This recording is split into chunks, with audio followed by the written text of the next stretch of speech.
Hello friends, welcome to ஜோனிசி education. இன்றைய தலைப்பு குப்தர்கள் பார்ட் 6. வாங்க சேர்ந்து படிக்கலாம். குப்தர்கள் காலத்துல கட்டப்பட்ட ஒரு முக்கியமான கட்டடம் நாலந்தா பல்கலைக்கழகம். அதை பத்தி படிச்சிருவோம். நாலந்தா பல்கலைக்கழகம் ஒரு மகா விகாரமாக செயல்பட்டது. இந்தியாவின் பண்டைய மகத பேரரசில் மிகப்பெரிய பௌத்த மடாலயம் நாலந்தா பல்கலைக்கழகம். மகத பேரரசு என்பது இன்றைய பீகார். மகத பேரரசில் தான் இந்த நாலந்தா பல்கலைக்கழகம் இருக்கு. இது பாட்னாவிற்கு தென்மேற்கே சுமார் 95 கிலோமீட்டர் தூரத்தில் பீகார் ஷெரீப் நகரத்திற்கு அருகே உள்ளது. பாட்னாவிற்கு தென்மேற்கே 95 கிலோமீட்டர் தூரத்தில் பீகார் ஷெரீப் நகரத்திற்கு அருகே உள்ளது. இது 5ஆம் நூற்றாண்டிலிருந்து 1200 வரை புகழ்பெற்ற கல்வி சாலையாக இருந்தது. இது யுனெஸ்கோவால் பாதுகாக்கப்படும் உலகின் தொன்மை சின்னமாகும். வேத கல்வியின் மிகவும் முறைப்படுத்தப்பட்ட வழிமுறைகள் இந்தியாவின் தொடக்க கால பல்கலைக்கழகங்கள் என்று குறிப்பிடப்படும் தட்சசீலம், நாலந்தா, விக்ரமசீலா போன்ற பெரிய கல்வி நிறுவனங்கள் அமைய தூண்டுகோலாக இருந்தன. இந்தியாவின் தொடக்க கால பல்கலைக்கழகங்கள் தட்சசீலம், நாலந்தா, விக்ரமசீலா இந்த பெரிய நிறுவனங்கள் அமைய தூண்டுகோலாக இருந்தது வேதகால கல்வியின் மிகவும் முறைப்படுத்தப்பட்ட வழிமுறைகள். வேதகால கல்வி என்னதுன்னு உங்களுக்கு தெரியும், குருகுல கல்வி. அந்த கல்வியின் முறைப்படுத்தப்பட்ட வழிமுறைகள் தான் பெரிய கல்வி நிறுவனங்கள், பல்கலைக்கழகங்கள் அமைய தூண்டுகோலாக இருந்தன. 5ஆம் 6ஆம் நூற்றாண்டுகளில் குப்த பேரரசு கன்னோசியின் பேரரசரான ஹர்ஷர் ஆகியோரின் ஆதரவில் இந்த நாலந்தா பல்கலைக்கழகம் செழித்தோங்கியது. 5ஆம் 6ஆம் நூற்றாண்டுகளில் குப்த பேரரசு, ஹர்ஷவர்தனர் இந்த இருவர் காலத்துல நாலந்தா பல்கலைக்கழகம் செழித்தோங்கியது. திபெத், சீனா, கொரியா, மத்திய ஆசியா போன்ற இடங்களில் இருந்தெல்லாம் மாணவர்கள் வந்தனர். திபெத், சீனா, கொரியா, மத்திய ஆசியா போன்ற இடங்களில் இருந்தெல்லாம் மாணவர்கள் வந்தனர். இப்பல்கலைக்கழகத்திற்கு இந்தோனேஷியாவின் சைலேந்திரா வம்சத்தோடு தொடர்பு இருந்தது. இந்தோனேஷியாவில் சைலேந்திர வம்ச அரசர்கள் நாலந்தா பல்கலைக்கழகத்திற்கு பல உதவிகளை செஞ்சிருக்கிறாங்க. சைலேந்திர அரசர்கள் பௌத்த மதத்தை பின்பற்றியவர்கள். நாலந்தா பல்கலைக்கழகமும் பௌத்த மதத்தை கற்கும் இடமாக திகழ்ந்தது. எனவேதான் இந்தோனேஷியாவின் சைலேந்திர வம்சம் அரசர்கள் நாலந்தாவிற்கு பல உதவிகளை செய்து அங்கிருந்து வர்ற மாணவர்களுக்கு தங்குறதுக்கு விடுதியும் ஏற்படுத்தி கொடுத்தாங்க. 1200 டெல்லி சுல்தானிய மம்லுக் வம்சத்தின் பக்தியார் கில்ஜியின் படைகளால் நாலந்தா சூறையாடப்பட்டு அழிக்கப்பட்டது. டெல்லி சுல்தானியர்கள் மம்லுக் வம்சம் வரும்போது பக்தியார் கில்ஜி என்பவரால் இந்த நாலந்தா பல்கலைக்கழகம் சூறையாடப்பட்டு அழிக்கப்பட்டது. நாலந்தா பல்கலைக்கழகத்தின் முறையான அகழ்வாய்வு 1915 ஆரம்பித்தது. 12 ஹெக்டேர் பரப்பில் கிட்டத்தட்ட 30 ஏக்கர் அமைந்திருந்த 11 மடாலயங்கள், 6 செங்கல் கோவில்களும் கண்டுபிடிக்கப்பட்டன. நாலந்தா பல்கலைக்கழகத்துல 30 ஏக்கர் நிலம், இதுல 11 மடாலயங்களும் 6 செங்கல் கோயில்களும் கண்டுபிடிக்கப்பட்டன. சிற்பங்கள், நாணயங்கள், முத்திரைகள், செப்பேடுகள் கண்டுபிடிக்கப்பட்டன. அண்மையில் இந்தியா மற்ற தெற்கு, தென்கிழக்கு ஆசிய நாடுகளின் உதவிகளோடு இப்பல்கலைக்கழகத்தை புதுப்பித்துள்ளது. நாலந்தா பல்கலைக்கழகத்தை குமாரகுப்தர் கட்டினாரு. அதை சூறையாடப்பட்டு அழிக்கப்பட்டது பக்தியார் கில்ஜி. நெக்ஸ்ட் ஹரிசேனர், சமுத்திரகுப்தரால் ஆதரிக்கப்பட்டவர் ஹரிசேனர். அவரை பத்தின தகவல்கள் பார்த்திடலாம். ஹரிசேனர் மகா தண்டநாயகா துருவபூதியின் புதல்வர் ஆவார். ஹரிசேனரோட அப்பா பேரு துருவபூதி. அலகாபாத் பிரசஸ்தியை எழுதியவர்.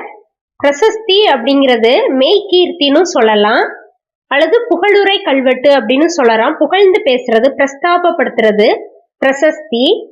அலகாபாத்துன் கல்வெட்டு இவர் எழுதினதுதான். சமுத்திரகுப்தர் அவையில இவர் இருந்தாரு. சமுத்திரகுப்தரால் ஆதரிக்கப்பட்டவர் ஹரிசேனர். எனவேதான் ஹரிசேனர் அலகாபாத்துன் கல்வெட்டு, அதாவது அலகாபாத் பிரசஸ்தியை இவர் எழுதினாரு. அலகாபாத் மெய்கீர்த்தி, அலகாபாத் பிரசஸ்தி, அலகாபாத்துன் கல்வெட்டு எல்லாமே ஒண்ணுதான் ஹரிசேனருடையது. குமாரமாத்தியா, சந்தி விக்கிரகா, மகா தண்ட நாயக்கா ஆகிய பதவிகளில் இருந்துள்ளார். ஹரிசேனர் குமாரமாத்தியா, சந்தி விக்கிரகா, மகா தண்ட நாயக்கா ஆகிய பதவிகளில் இருந்துள்ளார். டெல்லி குதுப்மினார் வளாகத்தில் காணப்படும் மெஹ்ரொலி இரும்புத்தூண் பல நூற்றாண்டுகளாக துருப்பிடிக்காமல் அப்படியே இருக்கிறது. நெக்ஸ்ட், பாகியானின் குறிப்புகள். பாகியான் நம்ம இந்தியாவுக்கு வந்த முதல் சீன பயணி. இவர் நிறைய குறிப்புகளை தந்துட்டு போயிருக்கிறாரு. 2ஆம் சந்திரகுப்தர் காலத்துல புத்த மதத்தை பத்தி படிச்சுக்கிறதுக்காக 6 மாசம் தங்கி இருந்தாரு. இவர் நிறைய குறிப்புகள் கொடுத்திருக்கிறாரு. அவர் இங்க வரும்போது இந்தியாவுல கள்வர்கள் கிடையாது, மக்கள் மகிழ்ச்சியாக இருந்தனர், மருத்துவம், சாலை நன்றாக இருந்தது, பயணிகளுக்கு சத்திரம் கட்டப்பட்டு இருந்தது, புத்த மதம் செழிப்பாக இருந்தது, மக்கள் புலால், வெங்காயம் முதலியவற்றை உண்ணாதிருந்தனர். காந்தார சிற்பமுறை கைவிடப்பட்டது, இந்திய சிற்பமுறை செழித்தது. இப்படி நிறைய குறிப்புகளை பாகியன் எழுதி வச்சிருக்கிறாரு. காந்தார சிற்பமுறைனா என்னன்னு பாத்துருவோம். கிரேக்கம் மற்றும் இந்திய சிற்பக்கலையின் கலவைதான் காந்தார சிற்பமுறை. கிரேக்கர்கள் கட்டின கட்டிடக்கலையும் இந்தியர்கள் கட்டின கட்டிடக்கலையும் ஒன்னா சேர்த்து புதிய ஒரு கலையை உருவாக்குனாங்க. அதுதான் கிரேக்க மற்றும் இந்திய சிற்பக்கலையின் கலவை. இதுக்கு பேரு தான் காந்தார சிற்பமுறை. இது குஷானர் காலத்தில் உருவானது. இந்த சிற்பங்களில் புத்தர், போதிசத்துவர்களின் உருவங்கள் கிரேக்க கடவுள் போல அழகாக வடிவமைக்கப்பட்டிருக்கும். இதான் காந்தார சிற்பமுறை. நெக்ஸ்ட், ஃபைனலா குப்த பேரரசின் வீழ்ச்சி பத்தி படிச்சிருவோம். குப்த வம்சத்தின் கடைசி அரசர் விஷ்ணுகுப்தர். இவர் 540 முதல் 550 வரை ஆட்சி செய்தார். புத்தகுப்தர் ஆட்சி காலத்தில் வாக்கடக அரசரான நரேந்திர சேனா மால்வா, மேகலா, கோசலா மீது படையெடுத்தார். புத்தகுப்தர் ஆட்சி காலத்தில் வாக்கடக அரசர் நரேந்திர சேனா மால்வா, மேகலா, கோசலா மீது படையெடுத்தார். வாக்கடக அரசரான ஹரிசேனர் மாலவம், குஜராத் பகுதிகளை குப்தர்களிடமிருந்து கைப்பற்றினார். சமுத்திரகுப்தர் அவையில இருந்த ஹரிசேனர் வேற, வாக்கடக அரசரான ஹரிசேனர் வேற. இவர் மன்னர், 2 பேரும் ஒரே காலத்தை சேர்ந்தவர்கள். வாக்கடக அரசன் ஹரிசேனர் மாலவம், குஜராத் பகுதிகளை குப்தர்களிடமிருந்து கைப்பற்றினார். ஸ்கந்தகுப்தரின் ஆட்சியின் போது ஹூணர்கள் வடமேற்கு இந்தியாவின் மீது படையெடுத்தார்கள். ஹூணர்கள் மத்திய ஆசியாவில் உள்ளவங்க, ஒரு முரட்டு ஜாதியினர். அவங்க வடமேற்கு இந்தியாவின் மீது படையெடுத்தாங்க. யாருடைய காலத்துலன்னு பார்த்தோம்னா ஸ்கந்தகுப்தரின் காலத்துல. 6ஆம் நூற்றாண்டில் ஹூணர்கள் மாலவம், குஜராத், பஞ்சாப், காந்தாரா ஆகியவற்றை கைப்பற்றினர். 6ஆம் நூற்றாண்டில் ஹூணர்கள் மாலவம், குஜராத், பஞ்சாப், காந்தாரா ஆகியவற்றை கைப்பற்றினர். மாலவத்தின் யசோதர்மன், உத்தரப்பிரதேசத்தின் முகாரிகள், சௌராஷ்டிரத்தின் மைத்ராகாக்கள் போன்று பல சிற்றரசர்கள் உருவாயின. குப்த பேரரசு வீழ்ச்சியடையும் போது சின்ன சின்ன சிற்றரசுகள் உருவாயின. மாலவத்துல யசோதர்மன், உத்தரப்பிரதேசத்துல முகாரிகள், சௌராஷ்டிரத்துல மைத்ராகாக்கள் போன்ற பல சிற்றரசுகள் உருவாயின. வெளிநாட்டிலிருந்து மேற்கொள்ளப்பட்ட படையெடுப்புகள், சிற்றரசர்கள் பலமாக உருவானது ஆகியன குப்த பேரரசு வீழ காரணமாயின. வெளிநாட்டிலிருந்து மேற்கொள்ளப்பட்ட பல படையெடுப்புகள், முக்கியமாக ஹூண படையெடுப்புகள், சிற்றரசர்கள் பலமாக உருவானது ஆகியவை குப்த பேரரசு வீழ காரணமாயின. இது எல்லாம் தான் குப்த பேரரசின் வீழ்ச்சிக்கு காரணம். யாரெல்லாம் பாத்தீங்கன்னா வாக்கடக அரசன் நரேந்திர சேனா, வாக்கடக அரசன் ஹரிசேனர், ஹூணர்கள், அடுத்து உள்நாட்டுல சிற்றரசர்கள் உருவானது. இது ரெண்டும் தான் குப்த பேரரசு வீழ்ச்சி அடையதுக்கு காரணமா இருந்தது. புக் பேக்ல குளோசரி கொடுத்திருக்கிறாங்க, அதை மட்டும் பார்த்துருவோம்.